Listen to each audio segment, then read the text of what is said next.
Ration ತರಬೇಕಾಯಿತು ಊರಿಗೆ ಹೋಗಿದ್ದ ration ತರೋಕ್ಕೆ. ಆಮೇಲೆ ಅಲ್ಲಿಂದ ಹಾಸ್ಪಿಟ್ಲಿಗೆ ಬಂದ, ಒಡವೆ ಅಡ ಇಕ್ಕಿದ್ದು, ಒಡವೆ ಎಲ್ಲ ಬಿಡ್ಸ್ಕೊಳಕ್ಕೆ ಅಂತ ಹೋದ. ಒಡವೆ ನೀವು 9:30 ಬನ್ನಿ, ಈಗಲೇ ತೆಗ್ಯಲ್ಲ ಅಂತಂದರು. ಮತ್ತು ರೇಷನ್ ತರಕ್ಕೆ ಹೋದ. ನೆಕ್ಸ್ಟ್ ವಾರ ಬನ್ನಿ, ಈ ವಾರ ಕೊಡಲ್ಲ ಅಂದು ಸೀದಾ ಮನೆಗೆ ಹೋದ. ಅಲ್ಲಿ ಮನೆಯೆಲ್ಲ ಸಾರಿಸಿ ಗುಡಿಸಿ ದೀಪ ಹಚ್ಚಿಬಿಟ್ಟು ಬಂದು ಇಲ್ಲಿ ಹಾಸ್ಪಿಟ್ಲಿಗೆ ಬಂದು ಒಡವೆ ಬಿಡ್ಸ್ಕೊಂಡ ಸರ್. ಒಡವೆ ಬಿಡ್ಸ್ಕೊಂಡಾದ್ಮೇಲೆ ಪಾಪಂಗೆ ಬಟ್ಟೆ ಇಲ್ಲ, ಬಟ್ಟೆ ತೊಗೊಳಕ್ಕೆ ಹೋಗೋಣ ನಡಿಯಮ್ಮ ಅಂದು ಬಟ್ಟೆ ಅಂಗಡಿಗೆ ಹೋದೆ. ನಾನು ಬಟ್ಟೆ ಅಂಗಡಿಗೆ ಹೋಗಿ ಬಟ್ಟೆಗಳು ಪರ್ಚೇಸ್ ಮಾಡ್ತಾಯಿದ್ದೆ. ಪರ್ಚೇಸ್ ಮಾಡಿಸೋ ಅಷ್ಟೊತ್ತಿಗೆ ಇವಳೆ ಮಾಡ್ಬಿಟ್ಟು ಹೊಟ್ಟೆ ಎಲ್ಲ ಮಳಿಸ್ತದೆ, ಸ್ಪ್ರೈಟ್ ತೊಗೊಂಬತ್ತೀನಿ ಕಣಮ್ಮ ಅಂತ ಈಚೆ ಬಂದು ಸರ್. ಅಷ್ಟೇ ಈಚೆ ಬಂದು ಒಂದು 10 ನಿಮಿಷ ಆಯಿತು. ಈಚೆ ಬಂದು ನೋಡೋ ಅಷ್ಟಕ್ಕೆ ಯಾವ ಬೇಕ್ರೂ ಇಲ್ಲ, ಎಲ್ಲೂ ಇಲ್ಲ ಸರ್. ಎಲ್ಲ ಬೇಕ್ರೂ ಓಡಾಡಿದೆ, 10 ರೌಂಡ್ ಓಡಾಡಿದ್ದೀನಿ ಸರ್ಕಲ್, ಹಾಸ್ಪಿಟಲ್ ಸರ್ಕಲು 10 ರೌಂಡ್ ಓಡಾಡಿದ್ರು ಎಲ್ಲೂ ಇಲ್ಲ ಸರ್. ಇವರು ಒಟ್ಟಿನಾಗೆ ಅವಳು ಹನುಮಂತಪ್ಪ ಅನ್ನೋರು ಅವ್ರ ಜೊತೆ ಕರ್ಕೊಂಡು ಹೊರಟಾಗೇನೆ ಸರ್. ಯಾರವರು ಮಿಸ್ಸಿಂಗ್ ಆದವ್ರು ಏನಾಗಬೇಕು ನಿಮಗೆ?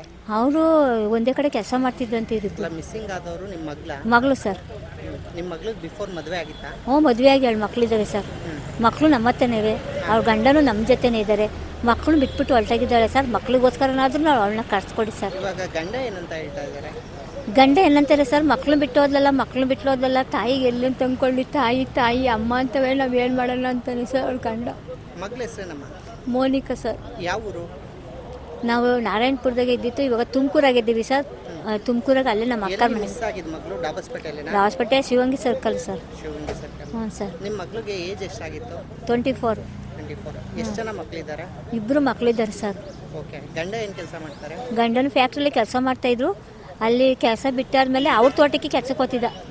ಯಾರ ಜೊತೆ ಮಿಸ್ ಆಗಿದ್ದಾರೆ ಅಂತ ಅನುಮಾನ ಪಡ್ತಾ ಇದ್ದೀರಾ? ಏನಕ್ಕೋಸ್ಕರ ಈ ಅನುಮಾನ ಬಂತು?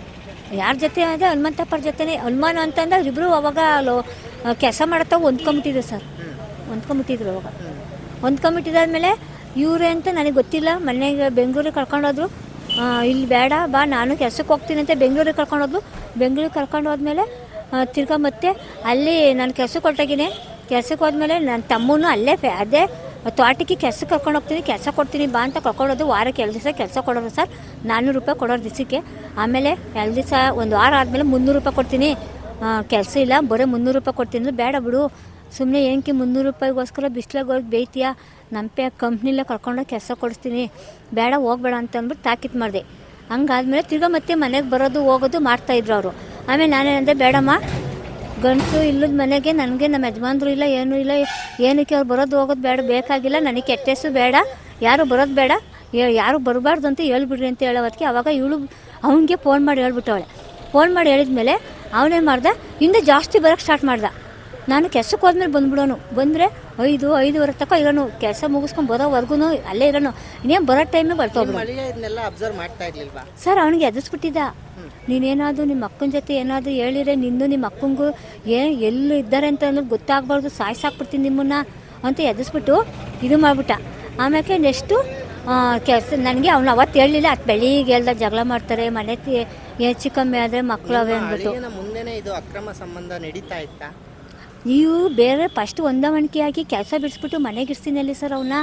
ಆವಾಗ ಅವನು ಹೋಗೋಕ್ಕೆ ಸ್ಟಾರ್ಟ್ ಮಾಡಿರಲಿಲ್ಲ. ನಾನು ಯಾವಾಗ ಬರಬೇಡ ಅಂತ ಯಾವಾಗ ತಾಕೀತು ಮಾಡಿದೆ ಆವಾಗ ವಿಷ ತಂದು ಕೊಟ್ಟು ಅವರು ಅಂಕಲ್ ಬಂದು ಅಂತ ಮಕ್ಳಿಗೆ ಕಿಚ್ಕೊಂಬಿಡವಲ್ಲ, ನೀವೇನು ಹಿಂಗಂತೇವೆ, ಅಂಕಲ್ ಬಂದು ಅಂತ ವಿಷ ತಂದು ಕೊಟ್ಬಿಡ್ತೀವಿ, ನಾವು ಎರಡಕ್ಕೂ ಹಾಕ್ಬಿಡು ಅಂತ ಹೇಳ್ಕೊಟ್ಟವನು ಮಗಳಿಗೆ. ಹೇಳಿ ಸರ್. ಆಮೇಲೆ ನಮ್ಮ ಪಾಪ ಹೇಳ್ದ, ಮನೆಗೆ ಬಂದಿದ್ದ ತಕ್ಷಣವೇ, ಅಮ್ಮ ಅಂಕಲು ವಿಷ ತಂದು ಕೊಟ್ಬಿಡ್ತೀನಿ, ಹಾಕ್ಬಿಡು ಹೆಣ್ಮಕ್ಳಿಗೂ ಅಂತ ಹೇಳ್ತಾನೆ ಕಣಮ್ಮ ಅಂತ ಹೇಳಿದ ತಕ್ಷಣ ನನ್ನ ಮನಸ್ಸು ಕಳ್ಳು ಚುರುಕು ಅಂದ್ಬಿಡ್ತು ಸರ್. ನಾವು ಅಷ್ಟೊಂದು ಕಷ್ಟಪಟ್ಟು ಸಾಕಿ ಇವ್ನು ಯಾವನ ಬಂದು ಈ ಥರ ಅಂತಾನಲ್ಲ ಅಂದ್ಬಿಟ್ಟು ನಮ್ಮ ಮನಸ್ಸು ಬೇಜಾರಾಗೋಯ್ತು. ಆಮೇಲಿಂದ ನಾನು ಏನು ಮಾಡಿದೆ, ಇವ್ರು ಜಾಸ್ತಿ ಓಡಾಡೋದು ಜಾಸ್ತಿ ಆಯ್ತಲ್ಲ, ಅತ್ತಾದಮೇಲೆ ನಾವು ಮನೆ ಖಾಲಿ ಮಾಡ್ಕೊಂಡು ನಮ್ಮ ಅಕ್ಕರ ಮನೆ ಬಂದ್ಬಿಟ್ಟು. ನಮ್ಮ ಅಕ್ಕ ಮನೆ ಬಂದಾದಮೇಲೆ ಅವ್ನು 40,000 ಅಡ್ವಾನ್ಸ್ ಕೊಟ್ಟಿದ್ನಲ್ಲ, ಇನ್ನೂ ಅಡ್ವಾನ್ಸ್ ಕೊಟ್ಟಿರಲಿಲ್ಲ. ಆಯಿತು, ಕೊಟ್ಟಾದ್ಮೇಲೆ ಕೊಡ್ತೀವಪ್ಪ, ಫೋನ್ ಮಾಡಿ ಹೇಳಿದೆ ಸರ್, ಅಡ್ವಾನ್ಸ್ ಇನ್ನೂ ಕೊಟ್ಟಿಲ್ಲ, ಕೊಟ್ಟಾದ್ಮೇಲೆ ಫೋನ್ ಮಾಡ್ತೀನಿ, ಬಂದು ಇಸ್ಕೊಂಡು ಹೋಗೋನು. ಅದಕ್ಕೆ ಅವನು ಅಲ್ಲಿಗೆ ಬಂದ್ಬಿಟ್ಟು ಅವನು ಅಡ್ವಾನ್ಸ್ ಕೊಡಲಿಲ್ಲ ಅಂದರೆ ಹುಡುಗಿ ಎತ್ತಾಕೊಂಡು ಹೋಗ್ಬಿಡೋಣ ಅಂತ ಬಂದುಬಿಟ್ಟಿದ್ದ ಅವನು. ಆಮೇಲೆ ನಮ್ಮ ಅಕ್ಕ ಏನಂತು, ಅಯ್ಯೋ ಬಿಡತ್ತೆ ಹೋಗ್ಲಿ ಅಂದ್ಬಿಟ್ಟು ಮಾಂಗಲ್ಯ ಚೈನು ಕೊಳ್ಳಗಿಂದ ತಕ್ಕೊಟ್ಟು 51,000 ರೂಪಾಯಿಗೆ ಅಡ ಇಕ್ಬಿಟ್ಟು ಬ್ಯಾಂಕಲ್ಲಿ ತೊಗೊಂಡಾಗ ಅಡ ಇಕ್ಕಿ ಅದು ಬೆಳಿಗ್ಗೆ ತೊಗೊಂಬಂದು ಪೊಲೀಸ್ ಸ್ಟೇಷನ್ ಮುಂದುಗಡೆನ 40,000 ರೂಪಾಯಿ ಕ್ಯಾಶ್ ಕೊಟ್ಬಿಟ್ಟ ಸರ್. 50,000 ಕೊಟ್ಟ. ಕೊಟ್ಟಿದ್ದೀನಿ ಸರ್. ಏನು RCBನ ಏನೋ ಮಾಡ್ತಾಯಿದ್ದೀವಿ ಕಣಮ್ಮ, ವೆಯ್ಟ್ ಮಾಡಮ್ಮ 2 ದಿವಸ ಆಗುತ್ತೆ ಅಂತಂದರು. ಇವಾಗ ಯಾವತ್ತು ಮಿಸ್ಸಿಂಗ್ ಆಗಿದ್ದು?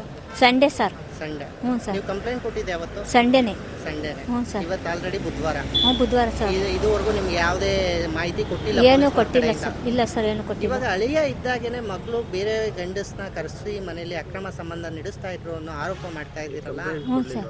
ಆವಾಗ ಮುಂಚೆ ಕಂಪ್ಲೇಂಟ್ ಏನು ಕೊಟ್ಟಿರ್ಲಿಲ್ವಾ? ಸರ್ ಅವಾಗ ಸಾಯಿಸ್ಬಿಡ್ತೀನಿ ಅಂತ ಹೇಳಿದ್ರು. ಮನೆ ಖಾಲಿ ಮಾಡೋಕ್ಕೂ ಬಿಡ್ತಿರ್ಲಿಲ್ಲ ಇವರು. ಆಲೇ ಸ್ಟಾರ್ಟಿಂಗ್ ಇವಳೇ ಒಡೋಕೆ ಮಾಡಿಬಿಟ್ಟಿದ್ಲ ಅವ್ನ ಜೊತೆ. ಒಡೋಕೆ ಸ್ಟಾರ್ಟ್ ಮಾಡಿಬಿಟ್ರೆ ಅವ್ರು ನಮ್ಮ ಅಕ್ಕರೆಲ್ಲ ಏನಂದ್ರು, ಸುಮ್ಮನೆ ಅಲ್ಲಿ ಇದ್ರೆ ಪ್ರಾಬ್ಲಮ್ ಆಗುತ್ತೆ, ಏನು ಗೊತ್ತಿಲ್ದಂಗೆ ಕರ್ಕೊಂಬಂದ್ಬಿಡ್ರಿ ಇಲ್ಲಿಗೆ ಅಂತ ಅಂದರು. ಇನ್ನು ಏನೋ ಪಬ್ಲಿಕ್ ಆಗೋದೆ, ಇನ್ನು ಮೊದಲೇ ಎಸ್ಕೇಪ್ ಆಗ್ಬಿಡ್ತಾನೆ ಅಂದ್ಬಿಟ್ಟು ಗೊತ್ತಿಲ್ದ ಮನೆ ಖಾಲಿ ಮಾಡ್ಕೊಂಬಂದ ಸರ್ ಅವನಿಗೆ. ಅಲ್ಲ, ನಿಮ್ಮ ಅಳಿಯ ಮನೇಲಿದ್ರು ಈ ಅಪ್ಪ ಬರ್ತಿದ್ರ ಮನೆಗೆ? ನಾನು ಕೆಲ್ಸಕ್ಕೆ ಹೋದ್ಮೇಲೆ ಬರೋಣ ಅವನು ಎದುರಿಸ್ಬಿಟ್ಟಿದ್ದ ಸರ್. ಎದುರಿಸ್ಬಿಟ್ಟಿದ್ದ.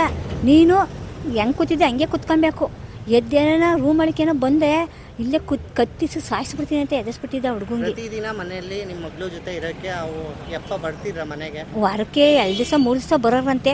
ಇವ್ನು ಎದ್ರಕೊಂಡು ನಾನು ನನ್ನ ಮಗಳನ್ನ ಇಟ್ಕೊಂಡು ಹೊಡ್ಬಿಡ್ತೀನಿ, ಏನು ಹೆಚ್ಚು ಕಮ್ಮಿ ಆದರೆ ಏನಾಗುತ್ತೆ ಅಂದ್ಬಿಟ್ಟು ಇವನು ಎದ್ರಕೊಂಬಿಟ್ಟ ಸರ್. ಓಕೆ ಮೇಡಮ್, ನಿಮ್ಮ ಹೆಸರು? ಮಂಜುಳಾ ಸರ್. ಇಲ್ಲ ನಮ್ಮದು ಇಲ್ಲೇ ಶಿವಗಂಗೆ ತಾನೆ, ನಾವಿರೋದು ತುಮಕೂರಾಗಿದ್ದೀವಿ. ನೀವು ಸಣ್ಣ ಆಗಬೇಕಲ್ವಾ? ಅದು ಒಂದು ಉತ್ತಮ ಆಹಾರದಿಂದ ಸಣ್ಣ ಆಗಬೇಕಲ್ವಾ? ಪ್ರತಿದಿನ ನಮ್ಮ ಜೀನಿ ಸ್ಲಿಮ್ನ ಯೂಸ್ ಮಾಡಿ ಯಾವುದೇ ಸೈಡ್ ಎಫೆಕ್ಟ್ ಇಲ್ದಂಗೆ ನೀವು ಸಣ್ಣ ಆಗ್ತೀರಾ.